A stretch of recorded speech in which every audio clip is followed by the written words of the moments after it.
한 주간 평안하셨나요? 네. 네. 우리 박경주 사모님 또 뵈서 반갑습니다. 네. 오늘은 가정 세미나 세 번째 시간 어떻게 후회 없는 삶을 살 수 있을까 마지막 시간을 좀 갖도록 하겠습니다. 우리는 인생의 길을 딱 한 번밖에 갈 수 없습니다. 혹시 이 중에 2번 가실 수 있는 분 계신가요? 아무도 없지. 나 잘못했으니까 나 10살 때로 돌아가서 다시 살래 할 수 있는 분 계세요? 그렇다면 우리가 한 번밖에 갈 수 없는 이 인생의 길을 어떻게 하면 후회 없이 살 수 있을까? 특히 그 비결은 우리 가정과 아주 밀접하게 연결이 되어 있습니다. 이런 후회 없는 인생길을 다 살아보고 깨우치면 너무 늦겠죠? 하버드대에서 행복 탐구 보고서라는 책을 썼습니다. 75년 동안 724명의 사람들을 추적 조사했습니다. 어떤 교수가 처음 시작해서 그 사람이 다 할 수가 없어요. 75년 동안 연구하는 거니까. 다음 교수가 이어받고 또 그 다음 교수가 이어받고 그래서 이제 4번째 맡은 교수가 윌딩거라는 교수인데 이 사람이 이 책을 썼습니다. 그들이 처음 시작할 때에는 80%가 그러니까 그 취재했던 사람들 80%가 부자가 되면 행복하다 이렇게 생각을 했답니다. 그런데 그들이 늙은 다음에 90세가 되었을 때 다시 물어봤습니다. 인간의 행복은 어디서 옵니까? 그랬더니 대답이 달라졌어요. 돈과 명예는 아니라고 얘기를 합니다. 삶의 후회는 그때 가야 너무 늦는 거죠. 그래서 꽃이 한순간에 확 피듯이 우리 인생도 쫙 펼쳐놓고 한꺼번에 볼 수 있다면 후회 없는 삶을 살 수 있겠죠. 그걸 좀 해보려고 한 연구가 바로 이 연구입니다. 이 연구가 어떻게 결론이 지어졌는지 영상으로 좀 보겠습니다. 무엇이 좋은 삶을 만들까? 우리를 건강하고 행복하게 만드는 것은 무엇일까? 하버드 연구진들은 이 이름으로 75년 동안 연구를 진행하고 있습니다. 1938년부터 700여 명의 남성을 대상으로 그들의 인생을 추적하고 있죠. 연구진은 해마다 인터뷰를 진행하고 의료 기록을 받고 피를 뽑고 뇌를 촬영하고 그들이 자녀와 대화를 하며 배우자와 고민을 나누는 모습을 촬영합니다. 75년이라는 장기간의 연구를 통해 하버드 연구진들은 어떤 결과를 얻었을까요? 이들이 연구에서 얻은 가장 분명하고 확실한 메시지는 바로 이것이라고 말합니다. 우리를 행복하고 건강하게 만드는 것은 부와 명예가 아니라 좋은 관계이다. 오랜 시간 동안 진행된 연구에서 4번째 총책임자는 로버트 윌딩건을 말합니다. 젊은 시절엔 부와 명성, 그리고 높은 성취를 추구해야 좋은 삶을 살 수 있다고 믿습니다. 사회 역시 우리에게 열심히 일하고 노력하라고 말하죠. 하지만 75년 동안 700여 명의 인생을 추적해온 결과 우리를 진정으로 행복하고 건강하게 만드는 것은 바로 좋은 관계였습니다. 그리고 저희 연구진들은 관계에 대해 3가지 큰 교훈을 얻었습니다. 여러분과 이야기를 꼭 나누고 싶습니다. 첫째, 사회적 연결이 매우 유익한 반면 도덕은 좋습니다. 연구 결과 가족, 친구, 공동체와 긴밀하게 연결되어 있는 사람일수록 더 행복하고 건강하며 오래 살았습니다. 고립되어 있는 이들은 덜 행복하고 중년기에 빠른 속도로 건강이 악화되며 뇌기능도 일찍 저하되죠. 둘째, 관계에서 친구 수는 중요하지 않습니다. 가장 중요한 것은 관계의 질이죠. 친구가 많더라도 갈등과 싸움이 잦다면 건강에 해롭습니다. 하지만 한 명의 친구만으로도 관계가 만족스럽다면 그걸로 충분하죠. 셋째, 좋은 관계는 우리의 몸뿐만 아니라 뇌도 보호합니다. 애착 관계가 긴밀하게 형성된 80대는 그렇지 않은 이보다 훨씬 더 높은 기억력을 갖고 있었습니다. 그러니까 길게 얘기했지만 결국 결론이 뭐냐면요. 인간관계가 중요하다고.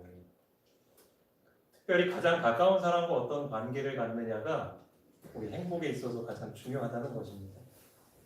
근데 이것을 알지 못한 채 돈과 명예를 쫓아가다 보면 결국 인생을 놓쳐버리고 마는 것이죠.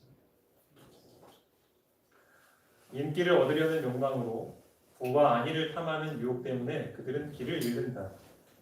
가장 큰 외적인 번영, 하나님과 혹은 그들 자신과 화목의 관계를 맺고 있지 않은 사람들에게 행복을 가져다 줄 수가 없다. 젊어서 자기를 드러내어 인기를 얻으려 하고 이 사회에서 부와 명예를 얻으려고 하지만 결국 나와 가장 가까운 관계인 가정을 무시하면 노년에 그 결과를 받게 된다는 것입니다. 하나님은 아담과 하와를 짝을 지어주시면서 이렇게 말씀하셨습니다. 함께 읽어보실까요? 이러므로 시작.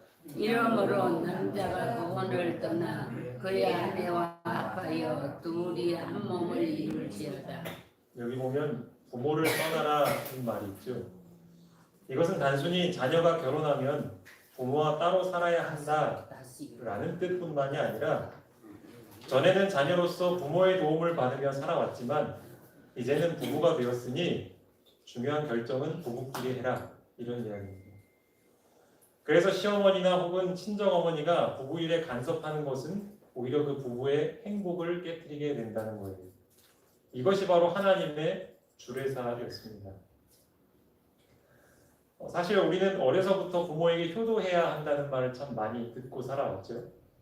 그렇기 때문에 부모님보다 아내를 더 사랑하는 게 진짜 옳은 것인가에 대한 의문이 있습니다. 하지만 성경이 우리에게 해답을 주었습니다. 부모님은 어떻게 해야 하는가? 내 부모를 공경하라고 했죠. 그러면 남편은 아내에게 어떻게 해야 될까요? 성경에 뭐라고 말하고 있을까요? 사랑하라고 하고 있죠. 목숨처럼 사랑하라고 했습니다. 여러분, 사랑과 공경은 다른 것입니다. 혹시 이 문제를 놓고 고민하고 계시다면 성경의 말씀대로 따라가시기를 바랍니다. 누구든지 자기 친족, 특히 자기 가족을 돌보지 아니하면 믿음을 배반한 자요 불신자보다 더 악한 자니라. 만약 누군가가 나는 하나님을 믿습니다 라고 말하면서 정작 나와 가장 가까운 가족을 돌보지 않으면 그것은 믿지 않는 사람보다 더 악하다라는 것입니다. 이 말씀을 우리는 주의 있게 봐야 합니다. 내가 사업을 하면서 다른 사람에게 내 간이라도 빼줄 것처럼 잘해왔다면 이제는 그 관심을 내 가족에게 보여줘야 하는 것입니다. 함께 읽어보실까요? 피상적인 시작. 비상적인 예절이나 애정을 타인이나 방문객에게 좀 덜 나타내더라도 우리들 자신의 가족의 사랑하는 이들에게 참된 사랑과 동정에서 우러나오는 예모를 좀 더 나타내야 한다. 네, 우리 집에 찾아오시는 그 귀한 손님들보다도 나와 함께 살고 있는 가족들에게 더 우러나오는 사랑의 모습을 나타내라.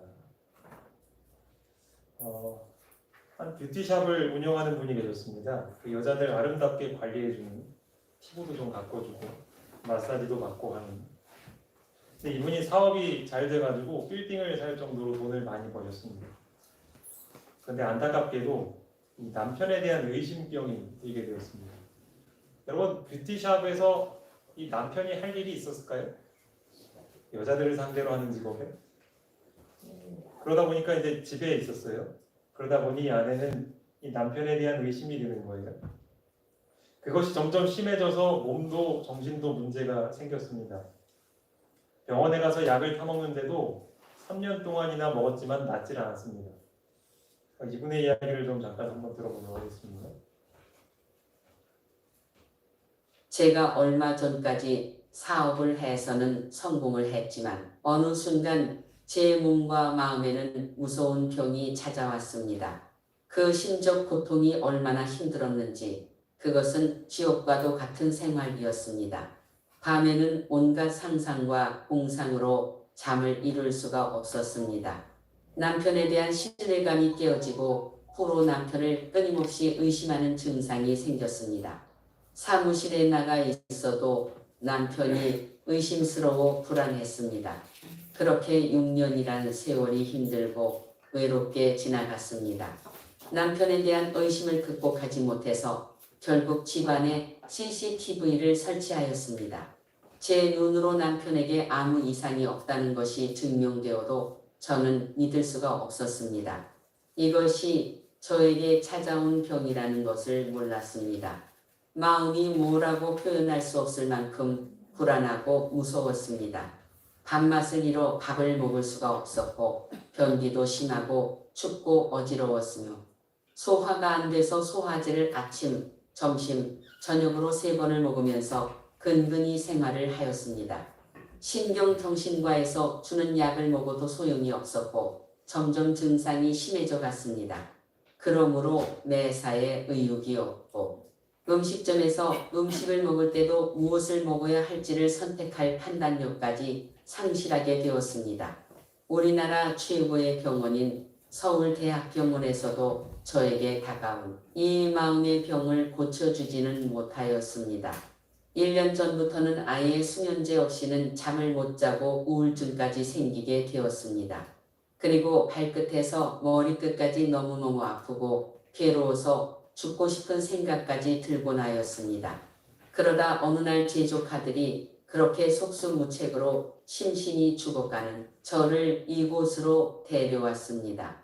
저는 눈도 깜빡이지 않고 열심히 강의에 몰두하였습니다. 인생은 돈이 전부가 아니라는 것을 처음으로 깨달았습니다. 눈물이 주체할 수 없이 흘렀습니다. 돌이킬 수 없는 실수를 한 것입니다. 남편에게도 너무 미안해서 용서를 구하며 통곡하였습니다. 그 많은 시간을 낭비하고 이제야 하나님께 간 것이 후회되었습니다. 더 이상 돈을 쫓아가는 생활을 그만두기 위해 잘 되고 있는 사업을 과감히 청산하여 마음에 있는 무거운 짐을 내려놓았습니다. 설교가 귀에 들어오면서 마음의 상처가 치유가 되기 시작했고 먹기 싫었던 밥이 맛있어지고 소화가 잘 되며 잠도 편하게 자게 되는 등 그동안 저를 힘들게 했던 모든 증상들이 서서히 회복되면서 암흑같이 어둡기만 했던 마음속에 빛이 비춰지기 시작했습니다. 3개월 만에 완치되어 제 스스로 이곳을 나가게 됐습니다. 집에 돌아와서 가장 먼저 한 일은 CCTV를 제거한 것이었습니다. 의심병에서 완전히 해방되었기 때문입니다. 그래서 지금은 온 가족이 웃음이 넘치는 화목하고 행복한 가정이 되었습니다. 하나님께서 죽음의 문턱에 있는 저를 살려주셔서 지금은 제2의 인생을 살고 있습니다. 정말 감사드리며 고맙습니다. 네, 실제 목소리는 아니고요. 제가 글을 가지고 이제 프로그램을 이용해서 좀 따로 녹음을 한 것입니다. 결국 사업의 성공을 위해 열심히 달려가다가 남편과의 관계가 깨어져 버렸죠. 그리고 뒤늦게서야 인생은 돈이 전부가 아니었다는 것을 깨닫게 되었습니다. 그런데 남편에 대한 의심이 해결이 되니 신체도 건강해지고 마음도 평안해지게 되었던 것이죠. 하나님께서 고쳐주신 것입니다. 성경에 보면 우리의 믿음의 선배들이 어떻게 가정을 꾸렸는지 나오는데요. 특별히 이 믿음의 조상 아브라함의 가정은 어땠을까요? 전에 하나님을 경외하며 순종했던 믿음의 여인들이 이러했습니다. 그들은 외모보다 내면을 아름답게 꾸몄고 남편의 권위에 순종하였습니다. 아브라함의 아내 사라는 남편을 주인이라 부르며 복종했습니다. 여러분도 바르게 행동하고 두려워할 것이 없으면 사라처럼 아름다운 그녀의 후손이 될 것입니다. 가정의 기초를 어떻게 세워야 할지에 대해서 가르쳐주고 있습니다. 여러분, 나라에도 보면 대통령이 있고 그 아래 국무총리가 있습니다. 가정에도 보면은 가장이 있고 아내가 있는 것이죠. 근데 때로는 아내가 더 똑똑할 수 있나요? 그럴 수 있죠. 국무총리가 대통령보다 더 똑똑할 때도 있죠. 그렇죠? 하지만 이 명령 체계는 정해져 있는 것입니다. 그것처럼 남편이 언제나 가정의 중요한 문제를 결정하도록 존중을 해주면 아내는 그 덕에 잘 살 수가 있는 것입니다. 이것이 바로 성경에서 이야기하는 하늘의 원칙인 것이죠. 그렇다면 남편들은 아내에게 어떻게 해야 할까? 예, 이 말씀 좀 함께 읽어보실까요? 남편들아, 시작. 남편들아 이와 같이 지식을 따라 너희 아내와 동거하고 그를 더 연약한 그릇이요 또 생명의 은혜를 함께 이어받을 자로 알아 귀히 여기라. 이는 너희 기도가 막히지 아니하게 하여라 함이니라. 네, 아내는 더 연약한 그릇이다. 우리가 깨지기 쉬운 그릇을 다룰 때 어떻게 하는지 아시죠? 살살살. 그렇죠, 살살살 다뤄야 되겠죠. 그러니까 아내를 함부로 다루지 말고 항상 부드럽고 섬세하게 다뤄줘야 하는 것이죠. 이것이 남편이 아내를 사랑하는 방법입니다. 아멘. 그러니까 남편과 아내를 서로 사랑하는 방법이 다른 거예요, 그렇죠? 시어머니가 계실 때는 어떻게 해야 하는가? 아까도 잠깐 말씀드렸죠. 시어머니에 대한 엄마에 대한 사랑, 아내에 대한 사랑을 반반씩 나눠주려 하지 말고 아들은 어머니를 존경하고 또 그 남편으로서 아내를 사랑하는 것. 그것이 바로 이 남편이 해야 할 하나 성경에서의 가르침인 것이죠. 여기 있는 말씀 좀 같이 보겠습니다. 우리 사모님이 좀 읽어주실까요? 내 부모를. 내 부모를 공경하라. 그리하면 내 하나님 여호와가 내게 준 땅에서 내 생명이 길리라. 예, 그 아래 있는 말씀을 이미자 집사님 한번 좀 읽어주실까요? 이 두 번째. 이와 같이 남편들도 자기 아내를 사랑하기를 자기 자신과 같이 할지니 자기 아내를 사랑하는 자는 자기를 사랑하는 것이다. 예, 부모님을 향한 의무 그리고 아내를 향한 의무를 성경에서 분명히 이야기하고 있습니다.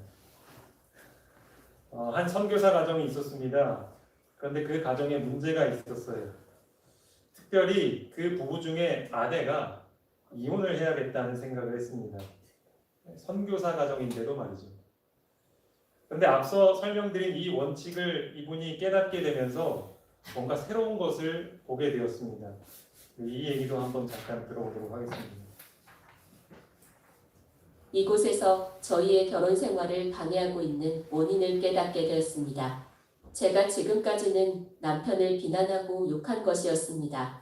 하지만 이제는 그것이 남편의 잘못이 아니라 제 자신의 문제였다는 것을 깨달았습니다. 이 경험을 한 번도 그런 식으로 본 적이 없었는데, 그런데 하나님께서 제게 안경을 씌워주셔서 보이지 않던 것을 보게 되었습니다. 제 안에 일어난 이 변화를 다른 사람들에게도 알리고 싶습니다. 네. 그러니까 하나님이 안경을 씌워주시니까요. 이전에 보이지 않던 게 보였어요. 이것을 보게 된 것이 참 하나님의 은혜죠. 남편은 볼 때마다 참 뭘 못하고 지적해 주어야 하고 생각했던 그 아내의 시선이 이제 180도로 바뀌게 되는 거예요. 이제껏 내가 사단에게 속고 살았구나라는 것을 깨닫고는 남편에게 잘하기 시작하는 것입니다. 혹시 아내 여러분 여기도 안경을 쓰셔야 될 분이 혹 계십니까? 이 말 잘 이해를 못하시네. 남편을 주인이라고 불렀던 사라의 모습을 한번 잘 생각해 보시고 그 모본을 따르시기를 바랍니다. 그것이 남편도 또 아내도 서로 행복할 수 있는 비결입니다. 성경을 보면 은전을 잃어버린 한 여인의 이야기가 나옵니다. 어떤 여자가 10드라크마가 있는데 하나를 잃으면 등불을 켜고 집을 쓸며 찾아내기까지 부지런히 찾지 아니하겠느냐. 자, 여기 10드라크마, 요즘 우리나라로 하면 동전 같은 거예요. 이 은전 중에 하나를 잃어버렸습니다. 그걸 열심히 찾고 있어요. 근데 그걸 지금 어디서 찾고 있죠? 집안에서. 예, 집에서 찾고 있습니다. 그럼 이 은전이 어디에 있다는 얘기죠? 집안에 있다는. 그렇죠? 밖에 있는데 집에서 찾을 리 없죠? 집안에 있는 거예요. 때때로 우리들의 가족이 신앙에서 떨어져 나갈 때가 있어요. 또 우리들의 잘못 때문에 가족 관계가 소원해지고 멀어질 때가 있습니다. 이 잃어버린 은전 이야기는 바로 이것을 회복하라는 이야기예요. 가정에서 만일 한 가족을 잃어버렸을 때에는 그를 찾기 위하여 모든 수단을 동원해서 찾아야 한다. 그렇게 하는 동시에 다른 사람들은 자기 자신을 부지런히 주의 깊게 살펴야 한다. 생활 습관을 살피고 잃어버린 자로 회개하지 못하게 하는 무슨 잘못이나 가정처리법에 어떤 결점은 없었는지 살펴보아야 한다. 한 가족을 잃어버렸으면 모든 수단을 동원해서라도 찾아야 한다. 관계가 멀어져 버린 아내, 남편 혹은 자녀가 여러분 가정에 있으신지요? 혹시 그들과 멀어지게 된 데 있어서 나의 편의 잘못은 없었는지 우리 자신을 살펴보아야 하는 것입니다. 특별히 노년이 되어서 부부의 관계는 매우 중요합니다. 부부끼리 소통이 되질 않으면 나타나는 여러 가지 신체적 증상이 있는데요. 그 중에 하나가 바로 난청입니다. 여러분, 난청이 오기 전에 소통을 많이 하시기 바랍니다. 이 서로 듣지를 못해서 대화를 못하면 급격히 부부가 우울증으로 빠지게 된다고 합니다. 근데 여러분, 이 난청이 오고 또 우울증이 오게 되면 그 다음에 나타나는 증상이 뭔지 아세요? 치매랍니다. 세상에서 가장 슬픈 병이죠. 그렇기 때문에 우리가 지금이라도 더 늦기 전에 우리의 소원해진 부부관계, 자녀와의 관계를 회복하는 것이 무척이나 중요한 것이지요. 남편과 오랫동안 싸우고 말도 안 했던 여성분이 계셨는데요. 그런데 이분이 남편을 용서하게 된 경험이 있었습니다. 그 이야기도 한번 들어보도록 하겠습니다. 제가 찬양이랑 아멘이 몇 년간 나오지 않았던 사람이에요. 근데 이게 여기에서 대화를 하면서 아멘 아멘 소리가 나오고 그리고 저도 모르게 계단 올라가는데 흥얼흥얼거리고 있는 거예요. 그리고 저녁 운동을 가서 하늘의 별을 보는데 별이 정말 아름다운 거예요. 맨날 별을 보면 제가 근심을 했거든요. 근데 별을 보면서 그 모든 것들이 다 나를 위해서 만들어주신 거, 내가 이렇게 기뻐할 수 있게 만들어주신 거라는 걸 생각하게 됐어요. 그리고 이제 제가 진리를 정말 잘 받아들일 수 있게 된 거, 이것이 정말 감사했어요. 그리고 이 말씀이 계속 들어오니까 제가 유튜브랑 인터넷을 통해서 뉴스를 보는 거 정말 좋아해요. 정치는 어떻게 돌아가는지, 세계는 어떻게 돌아가는지 정말 관심사인데 어느 순간부터 이 생각을 제가 안 하고 있더라고요. 지금은 켜도 그냥 안 보게 되는 거예요. 이것이 저한테 정말 은혜였고 감사한 점입니다. 그리고 죄책감 문제, 제가 죄책감을 가지면은 짧게는 일주일, 길게는 한 달까지 가는, 몇 달까지도 가는 거예요. 근데 여기에서 계속 예수님을 10,000번 이상을 부르니까 일일로 줄어들다가 몇 시간으로 줄어들다가 몇 분 만에 해결이 확 되더라고요. 이게 정말 저한테는 가장 큰 복음이었습니다. 말씀을 듣다가 하나님이 생각을 주시는 거예요. 신랑을 용서하고 싶다는 마음이 가득해졌어요. 그래서 신랑한테 바로 전화를 걸었어요. 그래가지고 내가 미안해라는 말을 했습니다. 그러니까 왜 그래? 뭐 때문에 이러더라고요. 그래서 그냥 모든 게 미안해라고 제가 얘기를 했어요. 그랬더니 신랑이, 저희 신랑은 제 앞에서 거의 울지 않는 사람인데 울먹울먹 소리가 들리더라고요. 그러면서 거기 진짜 좋은 곳이다. 나도 가봐야겠어 이러는 거예요. 여러분, 하나님의 말씀이 들어오기 시작하니까 여러 가지가 회복이 돼요. 그렇게 죄책감으로 괴로워하는 사람이 그 문제를 해결하게 되고, 또 늘 유튜브나 특별히 정치에 대한 뉴스를 보는 분이 그것을 스스로 멈추게 되고, 더 나아가서는 남편과의 관계가 좋지 않아서 집에 가도 남편과 전혀 대화를 하지 않았던 사람인데 남편에게 먼저 전화를 해서 용서를 구하게 되는 그런 변화들이 일어나게 된 거예요. 여러분도 이런 경험 해보고 싶지 않으신가요? 우리가 이제껏 부부 사이에서 혹은 자녀들과의 관계가 멀어지게 된 것은 사단에게 속아서 우리가 그를 용서해주지 못했기 때문입니다. 과거에 대한 분노의 기억들을 떠올리면서 난 절대로 저 사람을 용서할 수 없어 라는 생각이 들고 있다면 지금 우리 자신도 그러한 사단의 계략에 속아 넘어가고 있다는 것을 기억하시기 바랍니다. 함께 좀 읽어볼까요? 길지만 좀 같이 읽어보겠습니다. 여러분이 시작. 여러분이 누구든 용서한다면 나도 여러분을 용서하겠습니다. 그러나 어느 경우이건 그리스도의 권위에 따라 여러분을 위해서 용서한 것입니다. 한 걸음 더 나아가서 용서해야 할 이유는 사단에게 속아 넘어가지 않게 하려는 것입니다. 우리는 사단의 책략을 알고 있기 때문입니다. 우리가 상대방을 바라볼 때 미운 감정을 가지고 있고 근데 그 미운 감정을 버리게 된다면, 그리고 그 순간 하나님을 쳐다보기로 선택을 하면 우리는 그 사람을 용서할 수 있는 힘을 얻게 되는 것입니다. 구원이란 무엇일까요? 이 말 참 많이 듣죠. 교회 오면 구원받아야 된다. 그런데 구원이란 무엇인가? 그것은 바로 용서하는 것, 그리고 용서받는 것입니다. 하나님의 용서를 받은 사람은 다른 사람을 용서할 수 있게 되는 것이에요. 그 쿠바에서 미국인을 몰고 미국으로 탈출한 사람이 있었습니다. 자기 혼자 왔기 때문에 아직도 가족들은 쿠바에 남아 있었어요. 이 가족들을 어떻게 해서든지 빼오려고 노력을 했는데 그게 참 어려웠습니다. 이 탈출한 사람은 쿠바로 돌아오면 사형이라는 얘기를 고국으로부터 들었습니다. 그럼에도 불구하고 이 남자는 비행기를 타고 몰래 쿠바에 잠입을 합니다. 그 얘기를 한번 영상으로 보겠습니다. 미국으로 다시 돌아오는 로렌조를 영웅으로 맞이합니다. 아내와 두 아들을 쿠바에서 기적적으로 구출하여 돌아왔습니다. 이 기적 같은 이야기는 약 2년 전 페레즈가 쿠바의 비행기 조종사로 있을 때 소련제 미국기를 타고 플로리다도 망명을 한때부터 시작되었습니다. 그러나 쿠바는 그의 아내와 두 아들을 보내주지 않았습니다. 오히려 돌아올 경우 사형을 당할 것이라 말했습니다. 그래서 페레즈는 아내에게 몰래 편지를 보내어 비행기로 데리러 갈 테니 하바나 동쪽 해안도로에서 토요일 해질녘에 자신을 기다리라고 전했습니다. 페레즈는 홀로 낡은 전비행기를 타고 플로리다를 출발해 중간 지점부터 레이더에 포착되지 않기 위해 고도를 낮춰 해수면 위 3m 높이로 날아갔습니다. 오늘 워싱턴에서 그는 착륙 전 마지막 순간을 이렇게 전했습니다. 착륙할 고속도로를 찾았을 때 승용차 한 대가 지나고 있었고 트럭과 버스가 반대 방향에서 오고 있었습니다. 그리고 그의 가족들은 그 사이에 있었습니다. 양쪽 차 사이에 그는 착륙하였고 트럭 몇 미터 앞에서 겨우 멈춰설 수 있었습니다. 그 트럭 운전사의 얼굴을 영원히 잊을 수 없을 것입니다. 순식간에 가족들을 태우고 유턴하여 이륙 준비를 했습니다. 작은 아들이 올라타자마자 아빠 하고는 저를 안고 만지려 했고 첫째 아이도 뒤따라 저를 부르며 안았습니다. 바람 때문에 잘못된 방향으로 이륙할 수밖에 없었고 충분한 속도를 내지 못하였지만 가까스로 이륙하여 떠날 수 있었습니다.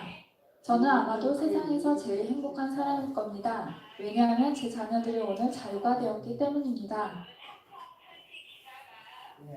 도대체 가족이 뭐길래 저렇게 목숨을 걸고 구하러 갈까요? 그냥 미국에서 새로 결혼해서 자식 낳고 살면 안 되나요? 더 예쁜 여자 만나가지고 결혼하고 그러면 안 되나요? 안 되지요. 가족이 그만큼 소중한 것이죠.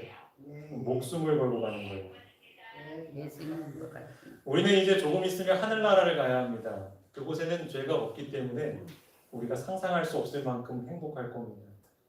그런데 우리가 이 가정을 무시하고 우리의 가족들을 괴롭게 만들면서 하늘에 가려고 한다면 그것은 기만인 것이죠.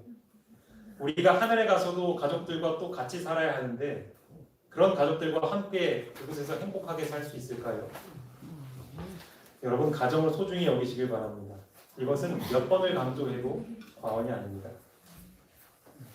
어제 저녁에 오신 분들은 솔로몬에 대해서 함께 살펴봤습니다.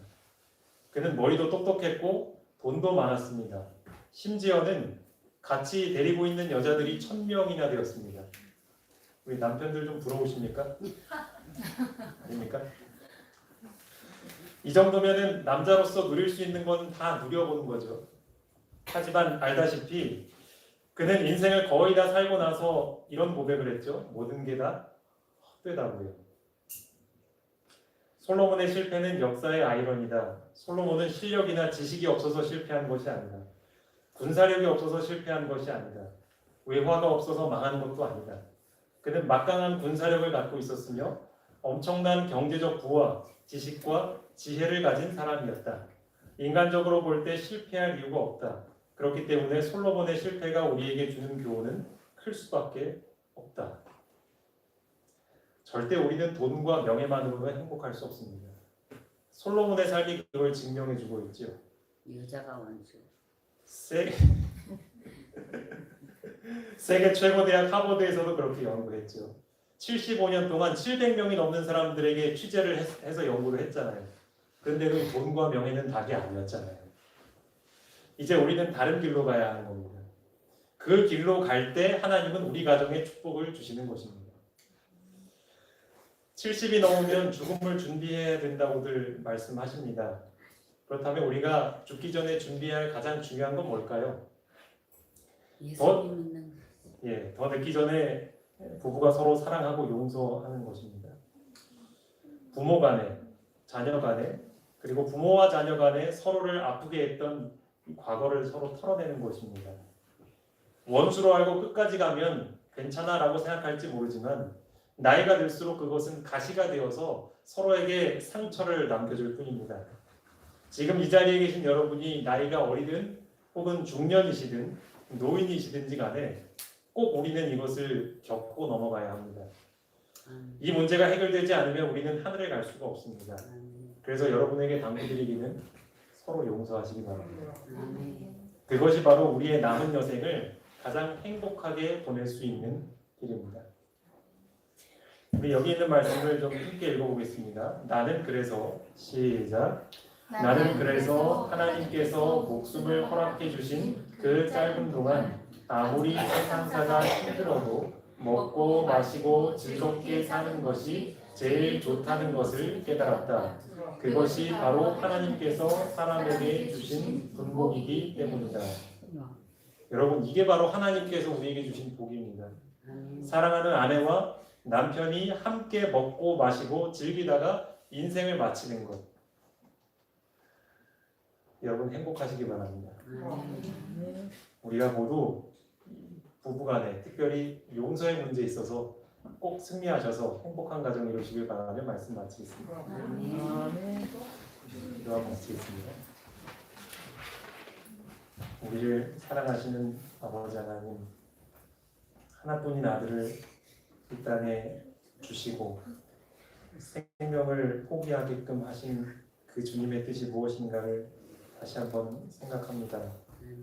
우리는 이 땅에 태어나 원인도 알지 못한 채 우리의 부모님을, 또 우리의 남편과 아내를, 또 우리의 자녀들을 원망하고 혹은 힘들게 하며 살아왔습니다. 하지만 주님은 말씀을 통하여서 그 원인이 무엇인지를 우리에게 밝혀주셨고 우리가 그것에서 벗어날 수 있는 길 또한 우리에게 보여주셨습니다. 주님, 이제 더 이상 우리가 사탄에게 속지 않고 하나님의 용서를 받아들이고 그 용서를 베풀 수 있도록 도와주시옵소서.